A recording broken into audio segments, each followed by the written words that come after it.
एक बड़ी महत्वपूर्ण बात है। हम लोग जितने भी लोग यहाँ विराजमान हैं, सबको आश्रय किसका है, पहले इस बात का विचार करें। कल हम लोगों ने विनय पत्रिका का एक पद किया, भरोसो एक राम नाम को, विश्वास एक राम नाम को, नाम का विश्वास।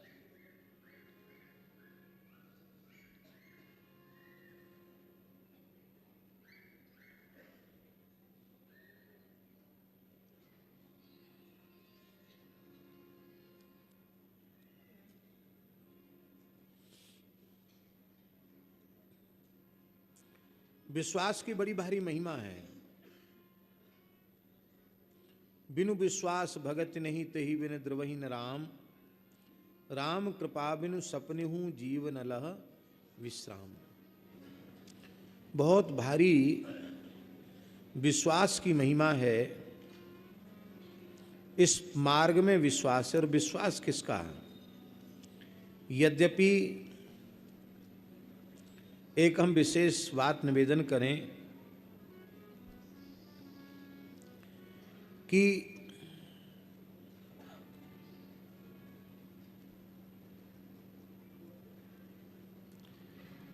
किसी भी स्थिति में हम लोगों को भगवान नाम को छोड़ करके दूसरा कोई सहारा नहीं है। एकमात्र आश्रय यदि वैष्णवों का है तो वह केवल और केवल श्री नाम ही है। नाम के अतिरिक्त और कोई दूसरा आश्रय वैष्णवों के लिए नहीं है। उसका हम कारण बता रहे हैं आपको। उसका कारण है कि यद्यपि नाम रूप लीला धाम यह चतुष्टय चारों नित्य हैं, लेकिन इनमें सौलभ्य किसमें है? बहुत ध्यान से सुने, ये बात बहुत ही महत्व की बात है। सबसे अधिक सुलभता किसमें है? नाम रूप लीला धाम, ये चार जो तत्व हैं, रामस्य नाम रूपंच लीला धाम परात्परम एतत् चतुष्टयम नित्यम सच्चिदानंद विग्रह। ये चारों सच्चिदानंद विग्रह हैं, चारों में एकता है। लेकिन हम एक बात पूछ रहे हैं कि इन चारों में सबसे अधिक सुलभ क्या है?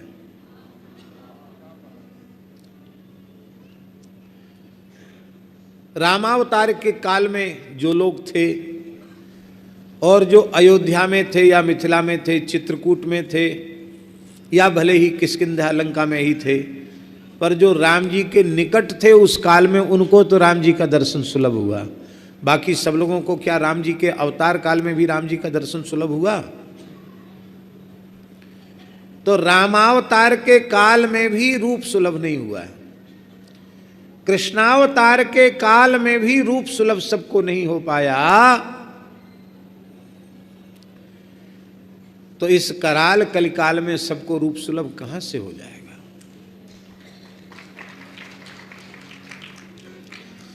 अब जब रूप ही सुलभ नहीं हुआ तो लीला सुलभ कहां से होगी? और रूप और लीला जहां प्रकट होते हैं उसी को धाम कहते हैं। तो जब रूप ही सुलभ नहीं हुआ और लीला सुलभ नहीं हुई तो धाम भी प्रकट कहां होगा? ये बात पक्की तौर पर सुन लेनी चाहिए और समझ लेनी चाहिए। यदि रूप और लीला का आस्वादन नहीं हो रहा है तो धाम में रहकर भी धाम के रस की अनुभूति नहीं होगी। धाम में रहकर, धाम का आश्रय लेकर रसास्वादन वही कर पाते हैं जिनको रूप और लीला की स्मृति बनी हुई है। नहीं तो महाराज जी, धाम में आकर भी लोग व्यापार करते हैं। किस चीज का व्यापार? सोचते भाई बहुत सब दुनिया वृंदावन के लिए लट्टू हो रही है, कुछ पैसा होए बेकार पड़ा है तो 10-20 प्लॉट खरीद लो, 100-200 प्लॉट खरीद लो और फिर बेचो।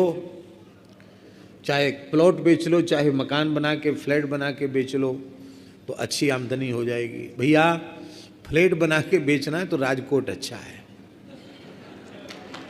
बम्बई अच्छा है, सूरत अच्छा है, कलकत्ता अच्छा है, दिल्ली अच्छा है, और दुनिया पड़ी है, सारा संसार पड़ा है जमीन खरीदने बेचने के लिए, फ्लैट बनाने बेचने के लिए। यहाँ तो केवल भजन करना हो तो आओ, नहीं तो बिल्कुल मत आओ।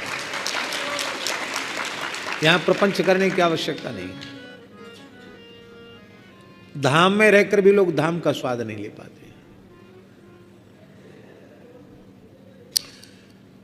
अच्छा, अब एक बात हम आपको कहें, रूप भी सुलभ हो जाए और लीला भी सुलभ हो जाए और धाम भी सुलभ हो जाए, पर नाम का आश्रय न मिला हो, नाम का स्वाद न मिला हो, नाम का स्वाद न आया हो, भगवान नाम में प्रीति प्रकट न भई हो, तो रूप लीला और धाम के प्रकट होने पर भी स्वाद नहीं आएगा। राक्षसों के सामने रूप प्रकट नहीं हुआ क्या? अघासुर, बकासुर, पूतना, ये सब ब्रज में राक्षसी तो आए कि नहीं आए? और सबके सामने बालकृष्ण प्रभु हैं, पर रूप के प्रकट होने से कहाँ स्वाद मिला? और जब स्वरूप प्रकट है तो लाल जी की, बालकृष्ण प्रभु की लीला भी प्रकट, लीला का स्वाद नहीं।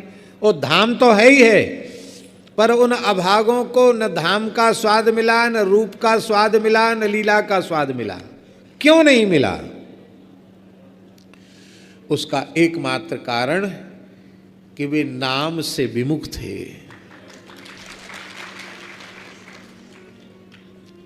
राम राम करके आते तो सब आनंद आता, राम राम तो करते नहीं, कृष्ण कृष्ण करते नहीं, भजन करते नहीं, बिना भजन के आए इसलिए सब मारे गए। ये बात जरूर है कि ठाकुर जी ने उनको मोक्ष दे दिया, ये तो उनकी करुणा है। गई मारन पूतना कुछ कालकूट लगाए, विनय पत्रिका में गोस्वामी जी कह रहे हैं, गई मारन पूतना कुछ कालकूट लगाए, मातु की गति ताहि दीन कृपालु जादव राय। ये कृपा है ठाकुर जी की, लेकिन स्वाद उन्हें कहां मिला? देख लीजिए। और नाम किससे मिलता है? नाम की प्राप्ति कैसे होती है? बहुत ध्यान दें, नाम प्रदाता ठाकुर जी भी नहीं है। ये सब कुछ दे सकते, अपना नाम नहीं दे सकते।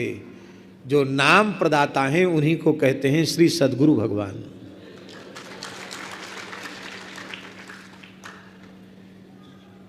परम पूज्य प्रेमावतार श्री सद्गुरु काश्मीरी बाबा जी महाराज ने पूज्य प्रेम भिक्षु जी महाराज को नाम प्रदान किया। श्री राम जय जय राम, इस विजय मंत्र की दीक्षा प्रदान की। और मात्र श्री प्रेम भिक्षु जी महाराज को अपने गुरुदेव का संग 4 महीने प्राप्त हुआ। आज उर्वरा भूमि में बीज बोया गया नाम का, तो आज राजकोट से, गुजरात से इतने प्रेमी आकर वृंदावन में कीर्तन कर रहे हैं, श्री राम जय जय। नहीं, किनकी कृपा से प्रकट हो रहा? संत सदगुरु की कृपा से प्रकट हो रहा है ना। इसलिए ये बड़ी बारीक बात है। नाम महाराज सब कुछ सहन कर लेते हैं, सब कुछ सहन कर लेते हैं। भयंकर से भयंकर पाप को तत्काल जलाकर भस्म कर देते नाम महाराज, पर वैष्णवापराध के पाप को, संतापराध के पाप को, गुरु अपराध के पाप को नाम महाराज भी नष्ट नहीं करते। नाम महाराज संत सदगुरु के प्रति बने हुए अपराध को नष्ट नहीं करते। क्यों नहीं करते?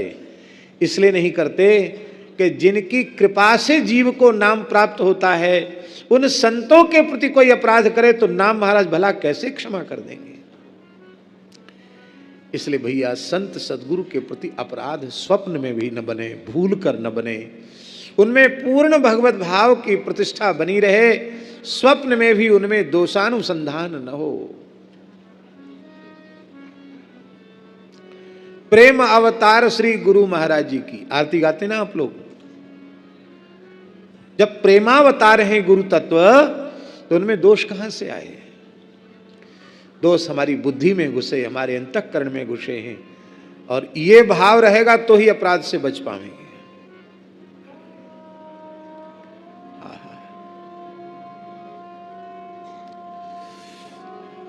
नाम की प्राप्ति संत की कृपा से, गुरु की कृपा से होती है। अब देखो, शूर्पणखा ने किसी से नाम नहीं लिया, तो राम जी के पास तो गई, रूप तो देखा उसने कि नहीं देखा, लीला भी देखी कि नहीं देखी। और जहां रूप और लीला का प्रकाश से वो धाम पंचवटी धाम है उस समय राम जी का। गिरधर जी, रूप लीला धाम तीनों की उपस्थिति है, तीनों का साक्षात्कार शूर्पणखा को हो रहा है, पर संत सदगुरु के माध्यम से श्री राम नाम उसे नहीं मिला, इसलिए तीनों की प्राप्ति होने के बाद भी न उसका छल गया, न कपट गया, न दंभ गया, न झूठ गया, न पाखंड गया, और महाराज नाक कान और कटवाया ही अपने। हाँ, नाक कान और जैसी आराम हो गए। और सबरी, क्या कहना। मतंग महर्षि ने श्रवण में नाम दियो, प्रियादास जी महाराज टीका में लिखते, श्रवण में नाम दियो। श्री मतंग ऋषि ने सबरी को कान में राम नाम सुनाया है। पुत्री, बस इसी नाम में लग जाओ, रामा रामा रटते रटते बीती रे उमरिया। तेरी कुटिया में राम जी आएंगे, और राम जी आए। योगियों को जो गति दुर्लभ है, यतियों को, तपस्वियों को जो गति दुर्लभ है, वो गति श्री सबरी माता को प्राप्त हुई। इसलिए नाम के बिना रूप का प्रकाश नहीं, नाम के बिना लीला का प्रकाश नहीं, नाम के बिना धाम का प्रकाश नहीं।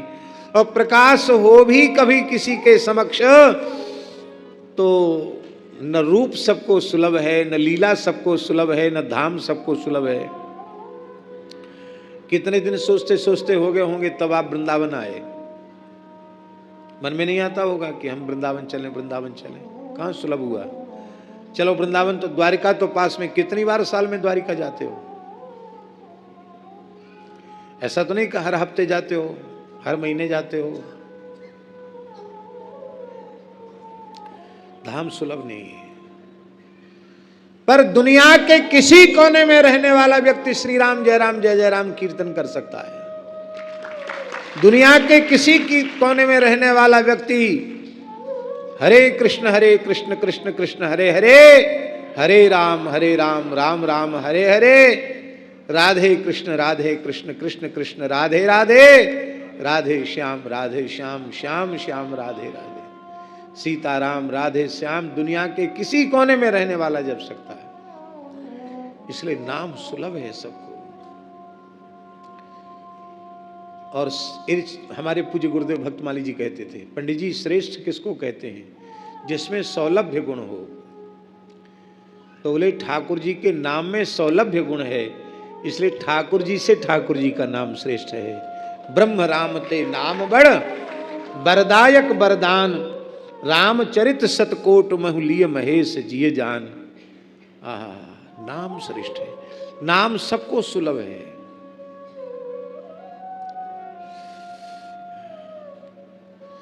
श्रीमद् चैतन्य महाप्रभु जी कह रहे हैं, नामना मकारी बहुधा निज सर्व शक्ति तत्रार्पितः नियमत स्मरणेन कालः, एतादृशी तब कृपा भगवन् ममापि दुर्दैव मीदृश मिहा जनी नानुरागः।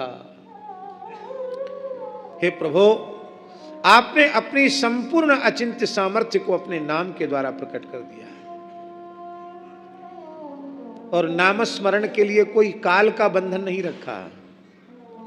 कब जपो कब न जपो, भाएं कुभाएं अनख आलस हूं, नाम जपत मंगल दिसदसु। हमने सुना है कि जगन्नाथपुरी में श्री कबीरदास जी महाराज विचरण कर, वहां कबीर दास जी बहुत दिन विराजे। अभी भी वहां स्थान है कबीर चौराहा। तो अलमस्त अल्हड़ संत श्री कबीरदास जी विनोदी स्वभाव के, तो किसी ने चना चबेना दिया होगा जिसको साधु श्याम भोगी कहते हैं, तो श्याम भोगी पाके सीताराम सीताराम सीताराम चना भी चबा रहे थे, सीताराम सीताराम सीताराम राम राम राम राम राम राम राम राम राम राम राम राम राम ऐसे। तो कोई आचार्य मिल गए,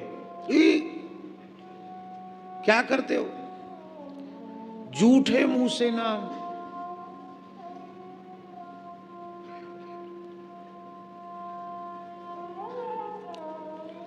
झूठे मुंह से नाम लेते हो। तो श्री कबीरदास ने थोड़ा जल पी के कुल्ला कर दिया, बोले अब तो मुंह झूठा नहीं है, बोला ना अब नहीं है। तो उन्होंने फिर एक घूंट पानी पिया और ऐसे कर दिया, सोन के ऊपर छिप, क्या करते हो झूठा, अभी तो आपने कह दिया था कि मुंह झूठा नहीं है। अरे 1000 लाख कुल्ला करो तो भी मुंह तो झूठा ही रहेगा है? उसमें कफ है, खखार है, लार है, ये तो आ ही रही ना भीतर से, तो मुंह तो हमेशा झूठा ही रहेगा। यह अपवित्र मुख पवित्र तो केवल श्री राम नाम से होगा।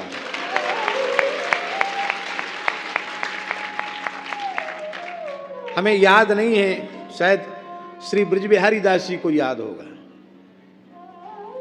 हमारे गोरेदाऊ जी वाले पूज्य महंत जी महाराज, प्रातः स्मरणीय पूज्यपाद श्री महंत श्री हरिदास जी महाराज एक बड़ा सुंदर रसिया गाते थे।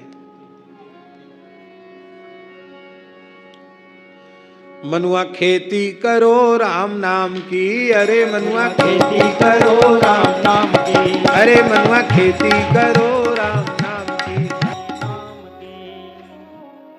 न तेरा हाथ हिलेगा न पैर हिलेगा, तो चामड़े की जिह्वा थोड़ी सी हिलानी है। कितना सरल नाम है, सबको सुलभ है नाम, अत्यंत सरल है नाम। इसलिए नाम से रूप का प्राकट्य, नाम से लीला का प्राकट्य, नाम से धाम का प्राकट्य। आप धरती के किसी कोने में रहते हो, यदि अनन्य भाव से आप नाम का आश्रय लिए हुए हैं, तो आप जहां रहते हैं वहीं अयोध्या वृंदावन चित्रकूट प्रकट हो जाएगा। परम भक्तिमती श्री रुक्मिणी बाई थी, शेठ जी भाई जी का सत्संग जिन्हें प्राप्त था। भागलपुर में कीर्तन हो रहा था, जिस कमरे में वो भजन कर रही थी उसी कमरे में यमुना जी प्रकट हो गई। सदगुरुदेव श्री रणछोड़ दास जी महाराज ने जामनगर में जिस कमरे में भजन कर रहे थे, उस कमरे में गंगा जी को प्रकट कर दिया। आज भी गंगा जी वहां है।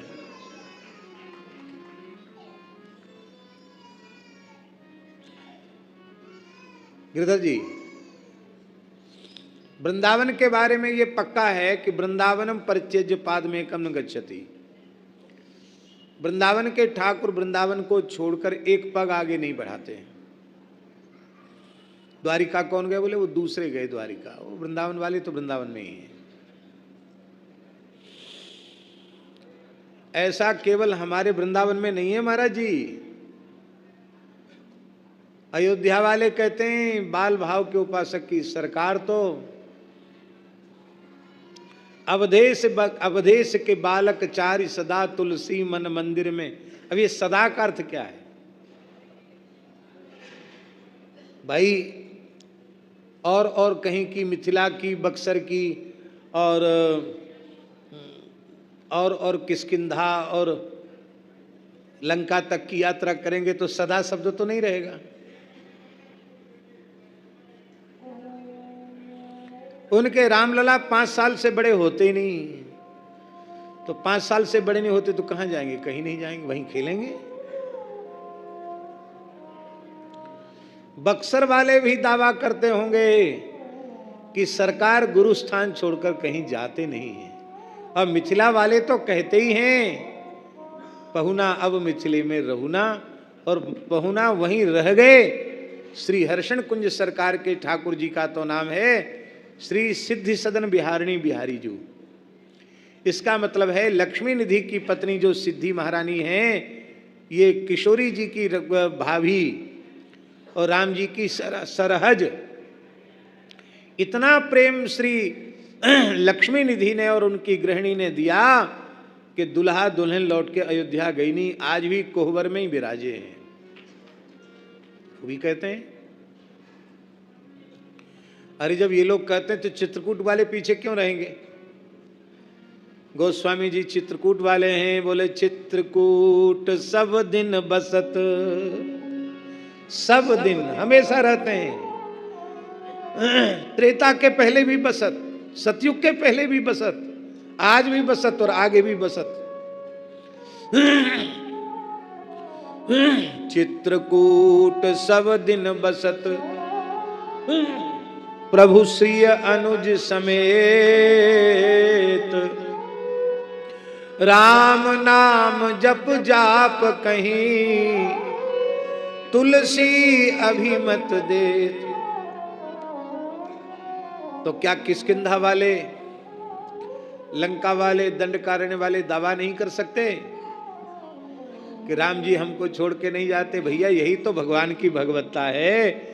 जो जिस भाव से भज रहा है उसके लिए ठाकुर जी पूरे के पूरे वहीं विराजमान है।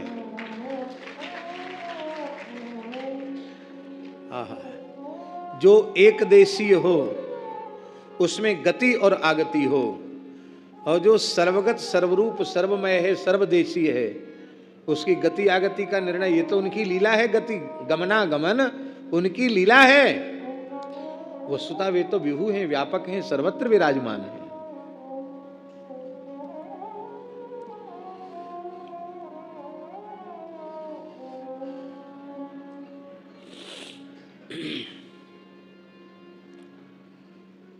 अब जो वृंदावन वाली बात हम कह रहे थे, उसको जिस परिप्रेक्ष्य में कह रहे थे उसको पूरा कर दें। अब वृंदावन के ठाकुर तो वृंदावन छोड़ के जाते नहीं,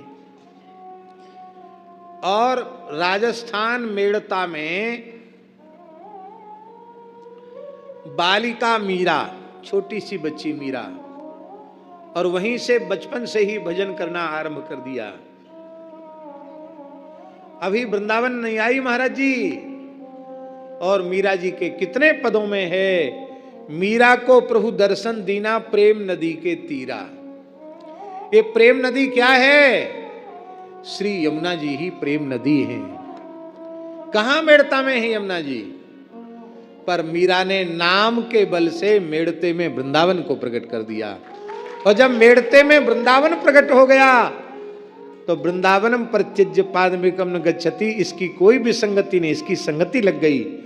नाम पहले धाम को प्रकट कर देता है, और जब नाम से धाम प्रकट हो जाता है तो रूप और लीला भी वहां प्रकट हो जाते हैं। जहां नाम लोगे वहीं धाम प्रकट हो जाएगा। पर दुख की बात है, ऐसे महामहिमामय नाम को छोड़कर हम लोग पता नहीं क्या क्या नहीं करते हैं। पर निंदा पर चर्चा में अपना सारा अमूल्य समय नष्ट कर देते हैं। हम कह जरूर रही हैं, लेकिन अभी हमारी समझ में कुछ नहीं आया। जिस दिन हरि गुरु संतों की कृपा से समझ में आ जाएगा, उस दिन वाणी मौन हो जाएगी, उस दिन फिर बोलने की इच्छा नहीं होगी, फिर रोम रोम से राम नाम निकलेगा। प्रेम भिक्षु जी महाराज को किसी ने पूछा, आपके मत में पाप की परिभाषा क्या है? तो पूज्य श्री प्रेम भिक्षु जी महाराज ने कहा, राम नाम के अतिरिक्त कुछ भी मुंह से बोलना मेरी दृष्टि में महापाप है।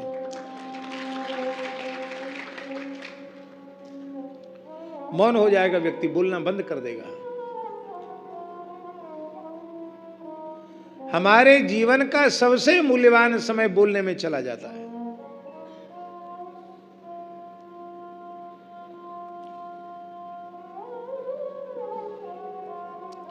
और बड़ी विशेषता यह है कि संसार में नाम और नामी में भेद होता है,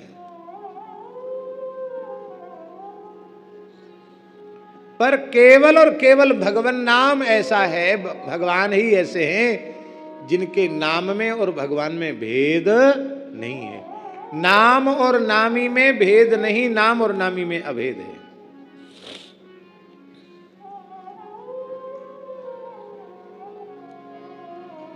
अब इनका नाम गिरधर जी है।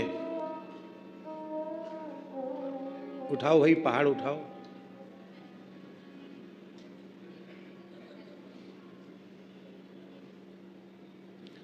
हो सकता है कि 10-20 किलो का थैला हो तो भी आपको अब तो दूसरी की तरफ देखना पड़ेगा कि नहीं, कि ये उठा लेता तो ठीक था, या कोई कुली उठा लेता तो ठीक था।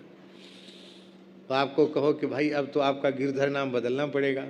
आप थैलाधर नहीं बन पा रहे हैं, सूटकेस धर नहीं बन पा रहे हैं, तो गिरधर कैसे हो जाएंगे आप भाई? हम उदाहरण दे रहे हैं।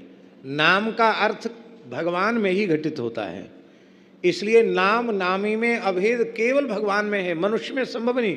अरे मनुष्य की जाने दीजिए, किसी देवी देवता में संभव नहीं। इसलिए जितने नाम हैं वो सब भगवान के ही बोधक हैं। सब नाम भगवान के, सब रूप भगवान के, सब लीला भगवान की, सब धाम भगवान का। नाम रूप लीला धाम के अतिरिक्त कुछ है ही नहीं। घट संज्ञा है शास्त्री जी, घट संज्ञा है तो संज्ञा अलग है, और संगी जो घड़ा है वो अलग है, उससे भिन्न है। पर पद्म पुराण में महाराज जी स्पष्ट भगवान शंकर पार्वती जी से कह रहे हैं, नाम चिंतामणि रामस चैतन्य पर विग्रह पूर्ण शुद्धो नित्य युक्तो नवेदो नाम नामिनः। बड़ा प्यारा श्लोक है, लिखने योग्य श्लोक है। कहते हैं श्री राम नाम महाराज महाचिंतामणि है, अर्थात श्री राम नाम महामणि चिंतन मात्र से संपूर्ण अभीष्ट को प्रदान करने वाला है। लूका रोटी नीके राखे आगे हुकी वेद भाके, ऐसा भगवान नाम है। श्री राम जी और उनका पवित्र नाम, ये दोनों सच्चिदानंद स्वरूप हैं, दोनों परम पवित्र हैं, दोनों नित्य युक्त हैं, और दोनों में किसी भी प्रकार का भेद नहीं है। नाम और नामी में भेद नहीं है। अब एक प्रश्न है शास्त्री जी कि नाम नामी में भेद नहीं है, कहने की आवश्यकता क्या है? भेद होगा, नाम से नामी पृथक होगा, तब नाम का जब तब सार्थक माना जाएगा जब नामी की प्राप्ति हो जाएगी।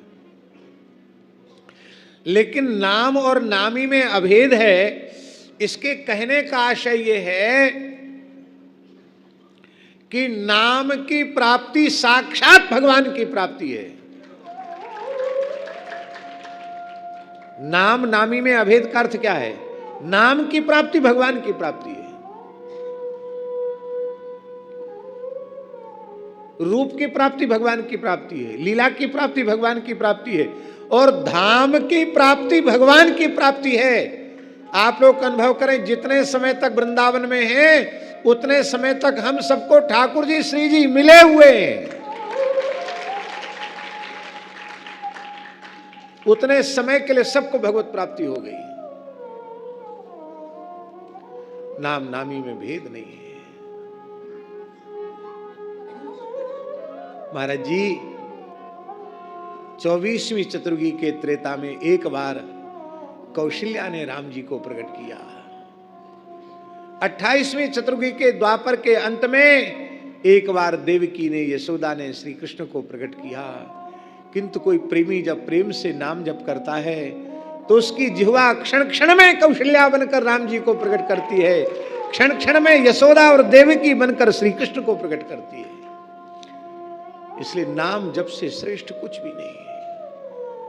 आज बधाई में और कुछ मत मांगो, यही मांग लो किशोरी जी से कि हे स्वामिनी जी ऐसी कृपा करो, आपके प्राण प्रियतम के नाम में हम सबका प्रेम हो जाए।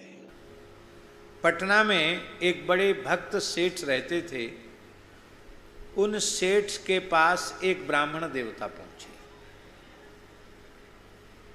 उन्होंने कहा कि सेठ जी हमको जगन्नाथपुरी दर्शन की इच्छा है, आपकी कृपा हो जाए तो हम जगन्नाथपुरी चले। माने कुछ मार्ग व्यय की व्यवस्था कर दें तो हम जगन्नाथ जी का दर्शन कराएं। तब सेठ जी ने मार्ग व्यय की व्यवस्था कर दी और व्यवस्था करके 100 रुपया दे दिया। उस सस्ते जमाने की बात है।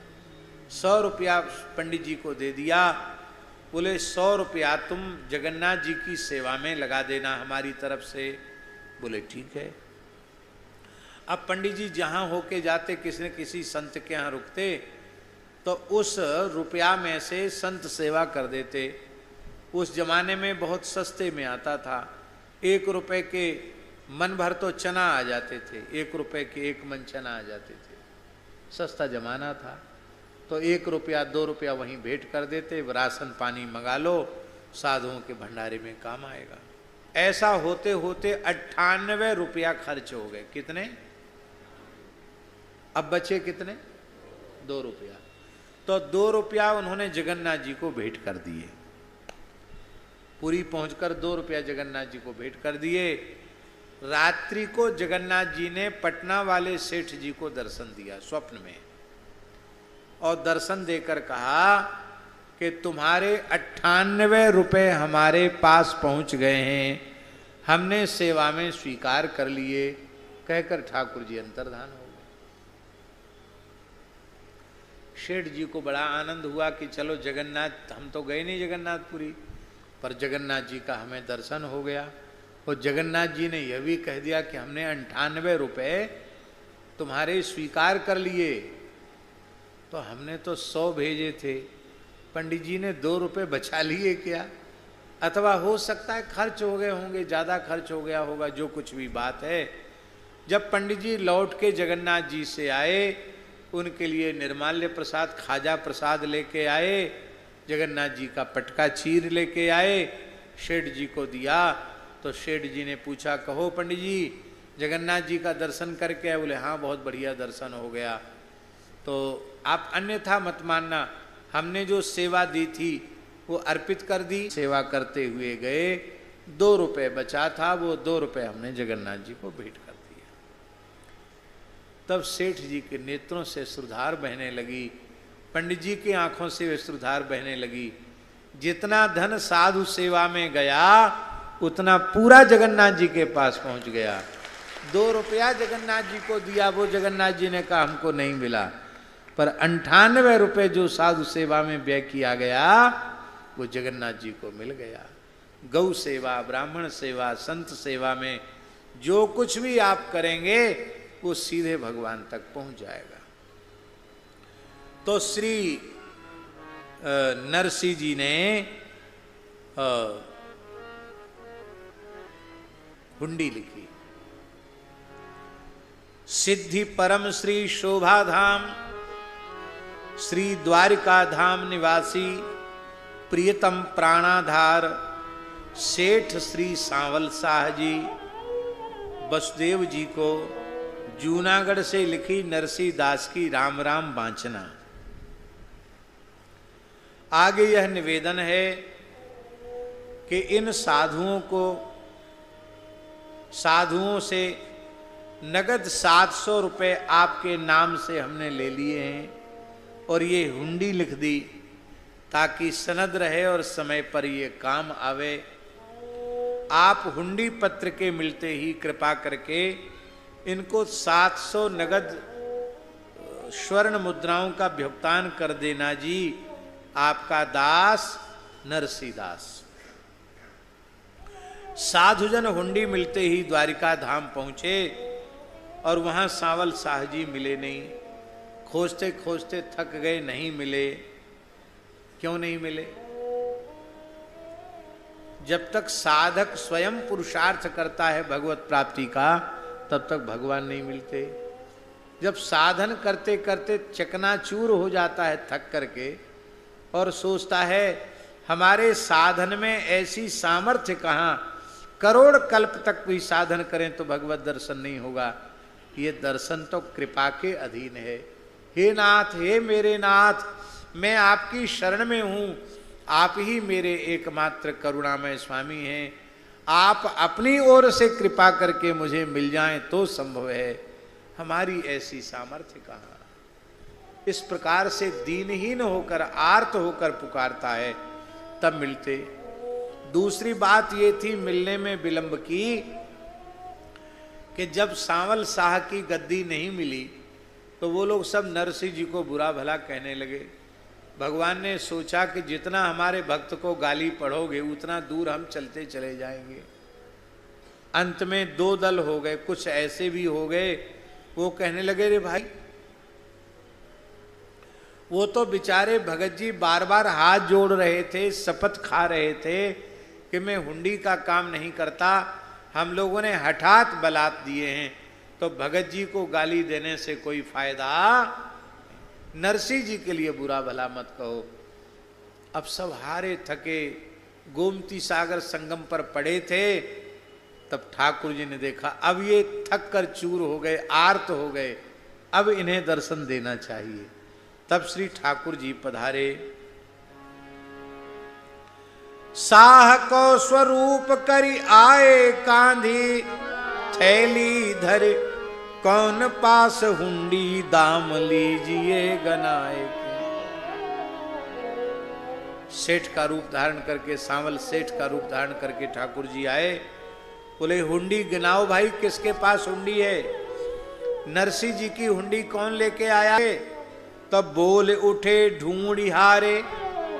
साधु पड़े थे, उठकर खड़े हो गए। अरे बोले महाराज आपको खोजते खोजते हम थक गए, बड़ा अच्छा हुआ जो आपका दर्शन हुआ।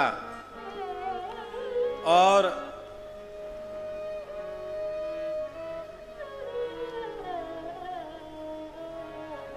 सांवल शाह बोले कि हमको आने में विलंब हुआ, इससे हमको लाज आ रही है, हमको संकोच लग रहा है, आपके पास कैसे आवें। विलंब का कारण ये है कि आप जहां जहां हमको खोज रहे थे वहां मैं रहता ही नहीं हूं। आप हमको बाजार में खोज रहे थे, हम भीड़ भाड़ हाट बाजार में मिलते नहीं, हम तो कहीं एकांत में मिलते हैं, हमारा पता सब लोग नहीं जानते। जाने को हरिदास, कोई एक हरिदास मेरा पता जानता है कि मैं रहता कहाँ हूं। और आपने तुरंत हुंडी गिना करके, हुंडी लेकर के 700 रुपया दे दिए और कहा, एक पत्र लिख दिया कि हे नरसिंह जी आपने मेरा कलंक धो डाला। हमको लोग चोर जार शिखामणि कहते थे, आज आपने सांवल सेठ, सांवल शाह लिख करके हमारे चोरी का कलंक मिट दिया। आपने बड़ा उपकार किया। तो अब हमारी प्रार्थना है कि धन माल की कोई कमी नहीं है, रोज रोज हिंदी लिखा करो, जिससे कम से कम एक काम तो हमको आपने दे दिया। हम तो बिना काम धंधे के भटक रहे थे, बेरोजगार, एक रोजगार हमको मिल जाएगा हुंडी लिखने का, हुंडी देने का। तो और बोले कि चलो भाई सब हमारे यहाँ भोजन करो, सब संतों से कहा। संतों ने पूरे द्वारिका का झरा भंडारा किया, ब्राह्मणों का साधुओं का भंडारा किया और उन साधुओं को निमंत्रित किया। सांवल शाह ने अपने भवन में, हवेली में, वो दिव्य द्वारिका थी, सबको स्वर्ण के थालों में साधुओं को भोजन कराया, सबको सुंदर वस्त्र दिया, पीतांबर दिया, सबको बढ़िया दक्षिणा दी। तो कहने लगे भैया, और वहां जाकर संतों ने क्या देखा महाराज जी, वहां जाकर संतों ने देखा कि सैकड़ों गद्दियां लगी हुई, मुनीम लिखा पढ़ी के काम में लग रहे हैं, सब लिखा पढ़ी। संतों ने कहा ये क्या है? बोले नरसिंह जी का काम धंधा, ये सब हम लोग गुलाम हैं नरसिंह जी के, ये सब उन्हीं का काम धंधा चल रहा है। और इतना काम होता है हुंडी का? बोले हाँ ये तो बहुत छोटा काम है, हम नरसिंह जी के सेवकों में सबसे छोटे सेवक हैं, लो हम तो नरसिंह जी के गुलाम हैं। अब तो संत वहां से आए, अरे बोले भैया धन्य है नरसिंह और धन्य है नरसिंह के गुलाम। गुलाम जैसे तो लगते नहीं, कितने सुंदर हैं सेठ सांवल शाह, कैसे घुंघराले केस, कैसे बड़े बड़े नेत्र, कितना अद्भुत स्वरूप है, धन्य है भैया धन्य है। और महाराज वो सब साधु जूनागढ़ आए और जूनागढ़ आकर के नरसिंह जी के पास गए। नरसिंह जी पहले देख करके तो घबरा गए, ये साधु आए हैं झगड़ा करेंगे तो नहीं, क्यों, तो हुंडी तो झूठी थी। पर जब देखा कि साधु बड़े प्रसन्न मुद्रा में आ रहे हैं, तब नरसिंह जी को बड़ा संतोष हुआ। नरसिंह जी ने साधुओं को साष्टांग प्रणाम किया, संतों को बिठाया, उनके चरण धोए, उनका मस्तक पर चंदन लगाया, माला पहनाई। बोले महाराज कहो क्या समाचार है? अरे बोले भैया पहले तो बड़े परेशान हो गए, सांवल शाह मिले नहीं, बाद में जब खोजते खोजते थक गए, गोमती सागर संगम पर पड़े थे, रो रहे थे कि हमारा बड़ा खून पसीना का जैसे तैसे दक्षिणा इकट्ठी की थी और इसलिए कि द्वारका में जाकर भंडारा करेंगे, एक कौड़ी किसी के मुख में नहीं गई, सब चला गया, धन बर्बाद हो गया, नष्ट हो गया, बड़ी दुख की बात है। उसी समय आपके सेठ सांवल शाह आ गए, ऐसे ऐसे हमारा आतिथ्य किया।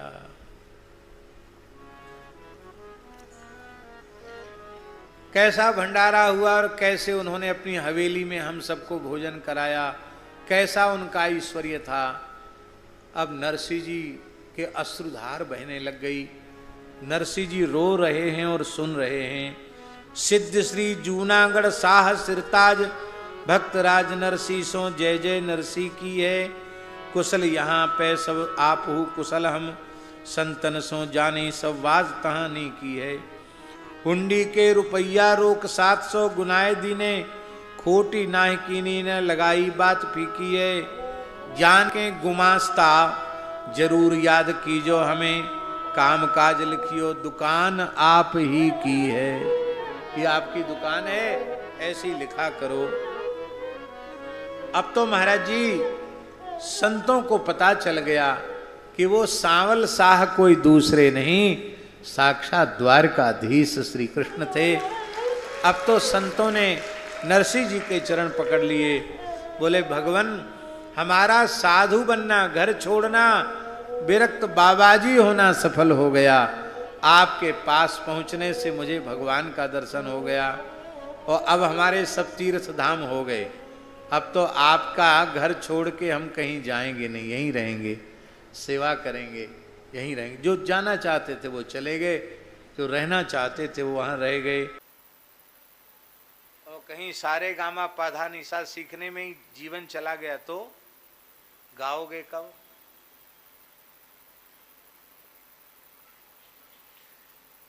हम ये बिल्कुल नहीं बोल रहे हैं कि संगीत नहीं पढ़ना चाहिए, ये हम नहीं बोल रहे, हमारे कहने का आशय नहीं है। पर हम ये कह रहे हैं कि भगवान नामों का, भगवान के कीर्तन को गाने में संगीत सीखने की भी आवश्यकता नहीं।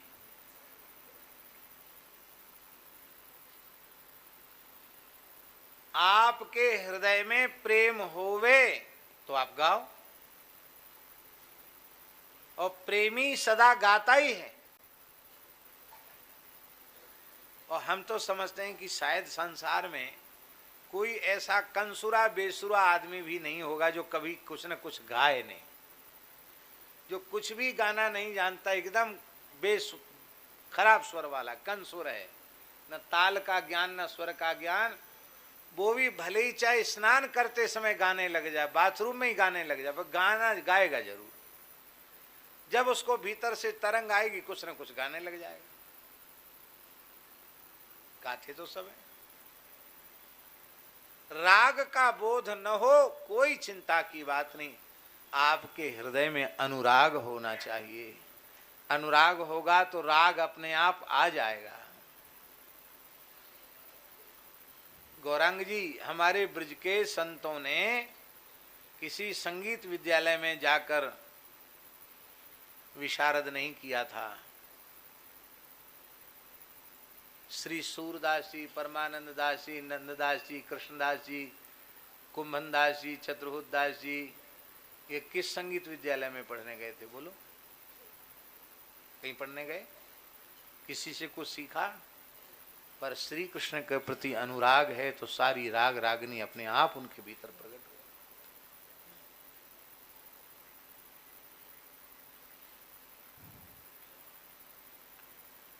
अकबर ने कहा, मियाँ तानसेन, तुम जब तराना लेते हो, गाते हो, तो लगता है इस मुल्क में, इस दुनिया में कोई ऐसा गा नहीं सकता।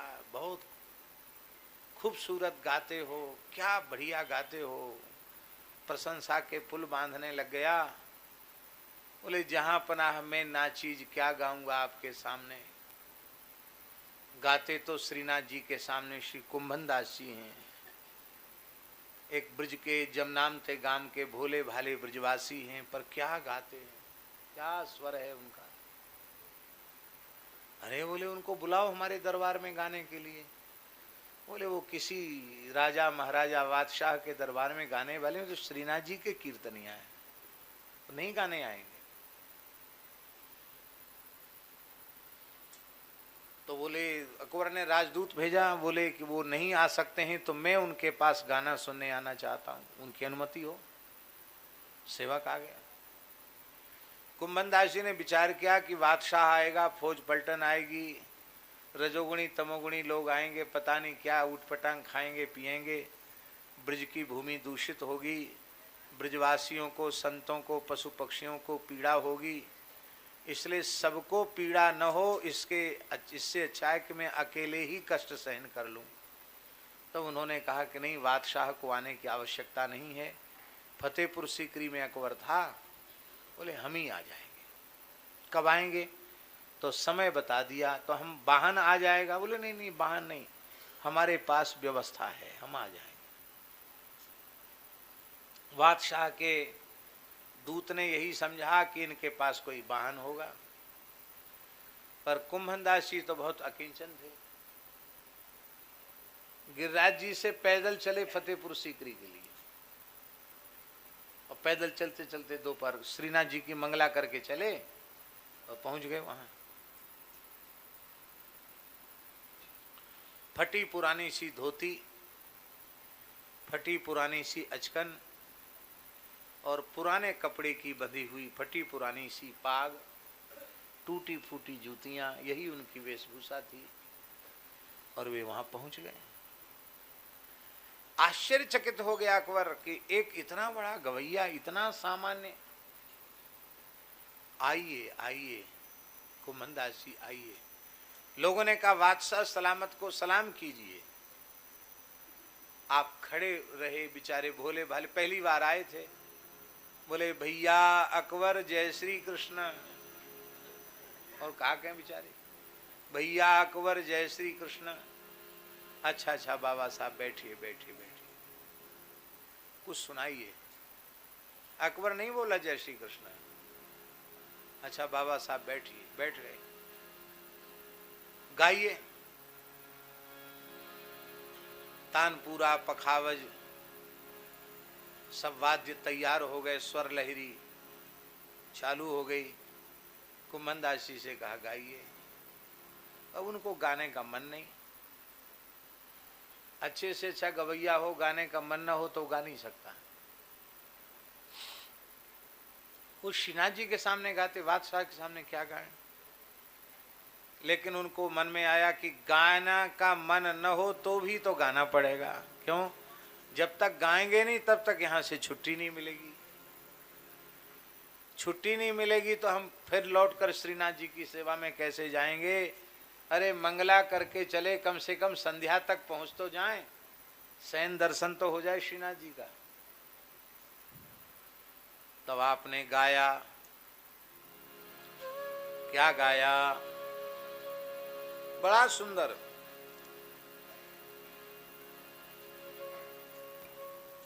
श्री कुंभन दास जी महाराज की जय। कहा सी करी सो काम भगत को, कहा सी करी सो काम भगत को। भक्त को फतेहपुर सीकरी जाने का क्या मतलब? कहा सी करी सो काम, कहा सी करी सो काम भगत को, कहा सी करी सो काम भगत को, कहा सी करी सो काम। यहाँ आने में हमको क्या लाभ हुआ?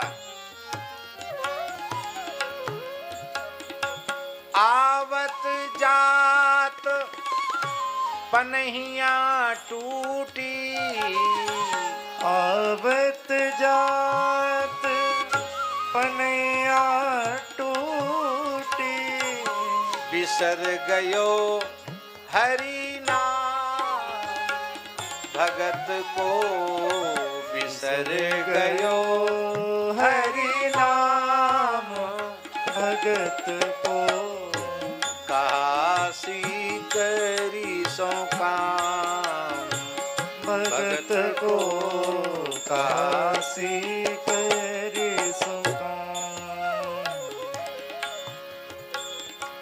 जाको मुख देखत दुख लागत, जाको मुख देखत दुख लागत, ताको करन परी प्रणाम, ताको करन परी प्रणाम। कुंभन दास लाल गिरिधर बिन, कुंभन दास लाल गिरधर बिन, यह जग झूठो धाम भगत को, यह जग झूठो धाम भगत को, काशी करी सो काम भगत को, काशी करी सो काम। कौन कह सकता था कि जाको मुख देखत दुख लागत, ताको करण परी प्रणाम। तेरे जैसे विमुख जीव को देख करके बड़ी पीड़ा होती, हाय हाय कितना दुर्लभ मनुष्य का जन्म तू ऐसे ही गंवा रहा है, भोगों में विषयों में खाली अहंकार में फूला हुआ है। और तुमको सलाम भी लोग कह रहे, सलाम करो बादशाह सलामत को, ताको करण परी प्रणाम। गरीब आदमी है, ये पनहियां घिस गई टूट गई, अब नई बनवा सकते नहीं।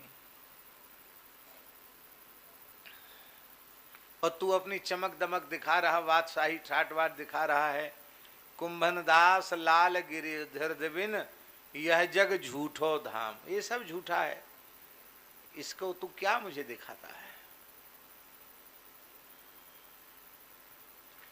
यद्यपि खींच कर गाया था, लेकिन वहां बैठे हुए लोगों को एकदम रोमांच हो गया, इतना सुंदर गाया। खींच कर गाया तो ऐसा गा, रीझ कर गाते होंगे तो कैसा गाते होंगे? बादशाह ने कहा, मियाँ तानसेन, तानसेन मियाँ नहीं था, वो तो ब्राह्मण ही था, लेकिन वो मियाँ तानसेन बोलता था उसको। मियाँ तानसेन कहा, हजूर। बोले, तुम गाते हो बहुत लंबे समय से, पर इतना बढ़िया तो नहीं गाते हो, इतनी मिठास तुम्हारे नहीं। अरे इतना बढ़िया गाया, ये बाबा जी ने बहुत अच्छा गाया, इतनी मिठास कहाँ से आ गई इसके गले में? उसने कहा, जहां पनाह गुस्ताखी माफ हो। हाँ बोलो, क्या कहना चाहते हो? बोले, मैं नाची जे हाड़ मास के पुतले, मिट्टी के पुतले बादशाह को रिझाने के लिए गाता हूँ, और ये अनंत कोट ब्रह्मांड नायक बादशाहों के बादशाह श्रीनाथ जी को रिझाने के लिए गाते हैं। तो हमारे इनके गाने में तो धरती आसमान का अंतर रह गई। गायन इसलिए गाओ, ये मत सोचो कि हमको संगीत नहीं आता है। संगीत नहीं आता तो मत आवे, आप कीर्तन करो। कीर्तन करते करते सब राग रागनी संगीत ठाकुर जी चाहेंगे तो सब अपने आप आ जाए। आप गाओ। कैसे गाएं? गाने में बड़ी लज्जा आती है। गायन बिलज्जो, लज्जा रहित हो करके गाओ। गाने में लज्जा मत करो। बड़ी दुख की बात है, झूठ बोलने में लज्जा नहीं आती, छल कपट करने में लज्जा नहीं आती, अकार्य करने में लज्जा नहीं आती, अपने से बड़ों को अपमानित करने में लज्जा आनी चाहिए, उनकी बात काटने में लज्जा आनी चाहिए, लज्जा नहीं आती। और कीर्तन में लज्जा आती, कथा में लज्जा आती। क्यों लज्जा आती है? हमारे वृंदावन में श्री सुदामा कुटी के बड़े पुजारी जी थे, पूज्य श्री रामचंद्र दास जी महाराज, बहुत अच्छे महात्मा थे। पुराने महात्मा सब बड़े दिव्य होते थे। हमारे चित्रकूट वाले पुजारी जी भी यहाँ बैठे हैं, रघुवीर मंदिर वाले पुजारी जी सामने बैठे हैं, बहुत अच्छे महात्मा।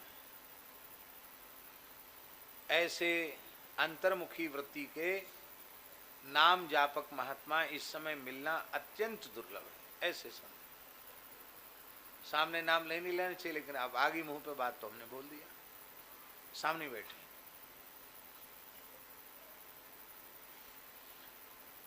तो जैसे हमारे चित्रकूट वाले पुजारी जी बैठे हैं सामने, ऐसे ही सुदामा कुटी के बड़े भजनानंदी थे, बहुत अच्छे से। तो वृद्ध थे, वो माला फेरते फेरते कई बार उनके घोंटू में दर्द होता तो पैर पसार देते थे और हमसे कहते थे पंडित बच्चा दवा। तो हम कभी कभी उनको, उनके घोंटू उनके पैरों में दर्द होता था तो हम दबाते थे।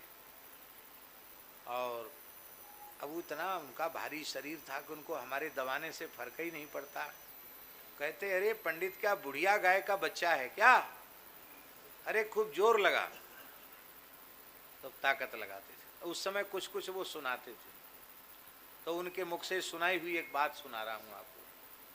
वो कहते थे कि भगवान ने कीर्तन की महिमा नारद जी ने सुनाई तो सब कीर्तन करते थे, उनमें अर्जुन तो क्या कहना, राग करता अर्जुनो भू, तो राग रागनी में गाते थे।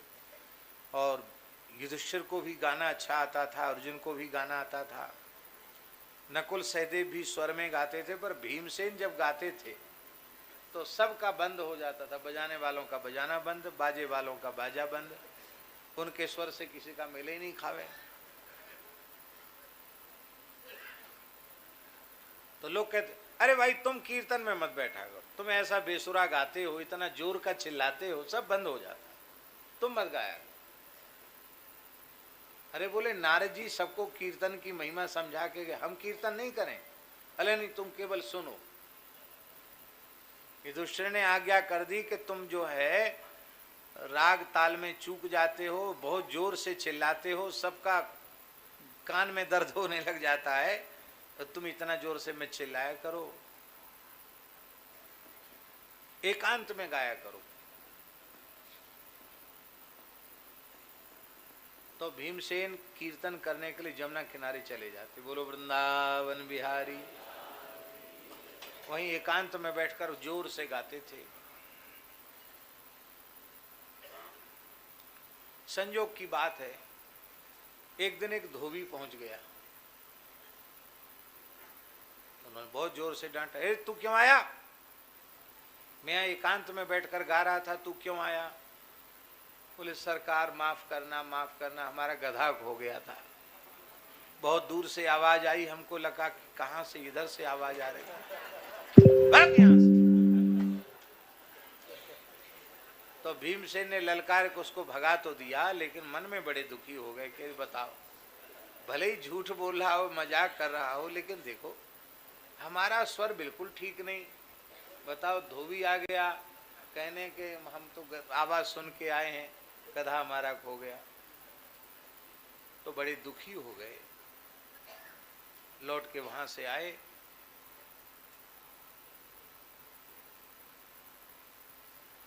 तो भगवान श्री कृष्ण ने देखा कि भीमसेन उदास है, तो उन्होंने कहा दादाजी आप उदास क्यों हैं? अरे बोले कुछ मत पूछो, जले पे नमक मत छिड़को।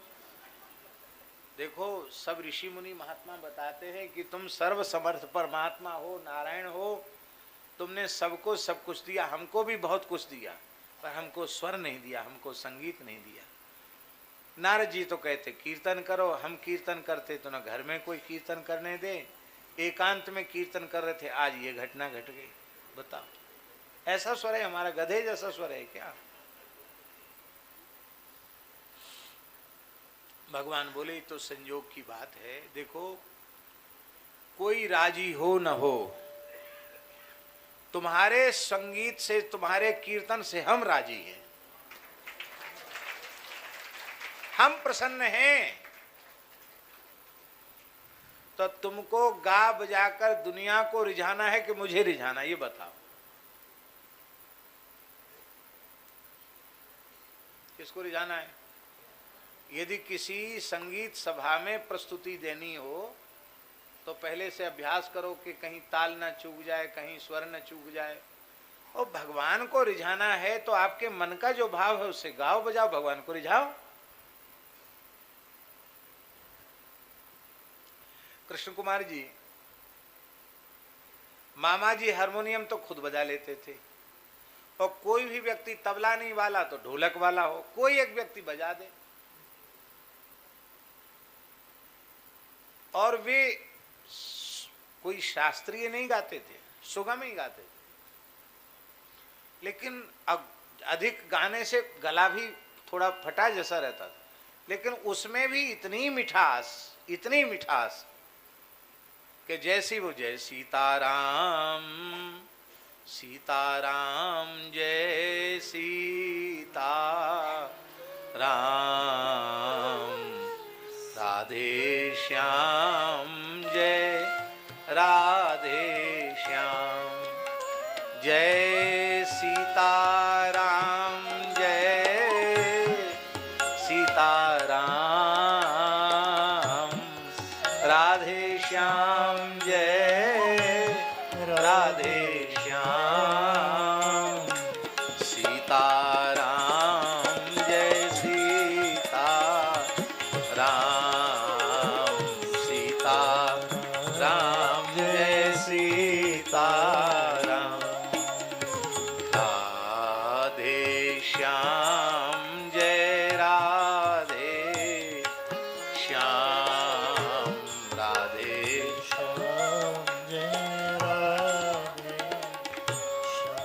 बस ये कीर्तन जैसे ही कराते थे महाराज, प्रेमियों के हृदय में आनंद की बाढ़ आ जाती थी। अनुराग भीतर होना चाहिए। तो पुजारी जी कहते थे, ठाकुर जी ने जब कहा कि जब हम राजी हैं तो तुमको दुनिया को सुनाना कि हम प्रसन्न हैं तुम्हारे संगीत को सुन के। भीमसेन बोले, अब तो हम महल में और सब जगह गाएंगे, जब आप खुश हैं तो क्या। अरे आप राजी हैं तो दुनिया फिर कुछ भी करे, फिर हमें कोई प्रयोजन नहीं। कहते इतना सुनते ही भगवान ने भीमसेन को हृदय से लगा लिया। बोले अब सब राग रागनी अपने आप तुम्हारे कंठ में आ जाएंगे। बोलो भक्तवत्सल भगवान की जय। अब हम तो जानते नहीं, पर पुजारी जी कहते थे भीमसेन के नाम का राग है भीम पलासी। अब है कि नहीं भीम पलासी? भीम पलासी तो राग है, पर भीमसेन का राग है कि नहीं ये हम नहीं जानते, पर वो कहते थे भीमसेन का राग है भीम पलासी। लो साहब, इसलिए गायन गाओ बिलज्जा, लज्जा रहित होकर के गाओ, और असंगा, ये तीन चीजें हैं, बिलज्जा और असंगा। असंग होकर के गाओ और लज्जा रहित होकर के गाओ, आसक्ति रहित होकर के गाओ, विषयासक्ति पूर्वक मत गाओ।